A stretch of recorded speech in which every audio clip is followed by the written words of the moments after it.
একটি আবাসিক হোটেলে অভিযান চালিয়ে ২৬ তরুণী হোটেলটির কর্মী সহ ৩৯ জনকে গ্রেফতার করেছে পুলিশ।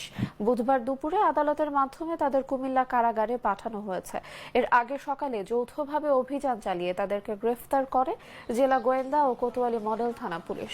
গোপন সংবাদের ভিত্তিতে খবর পেয়ে মঙ্গলবার মধ্যরাতে জেলা গোয়েন্দা পুলিশ এবং কোতোয়ালি মডেল থানা পুলিশ ঢাকা চট্টগ্রাম মহাসড়ক সংলগ্ন উপজেলার ঝাগরঝুলি এলাকার একটি আবাসিক হোটেলে অভিযান চালিয়ে ২৬ তরুণী, ৭ জন খদ্দের এবং হোটেলের ৬ জন স্টাফকে গ্রেফতার করে। এই ঘটনায় হোটেল মালিক জসিম উদ্দিন শান্ত সহ সবার বিরুদ্ধে কুমিল্লা কোতোয়ালি মডেল থানায় মামলা দায়ের করা হয়েছে। দুপুরে আদালতের মাধ্যমে গ্রেফতারদের কুমিল্লা কারাগারে পাঠানো হয়েছে।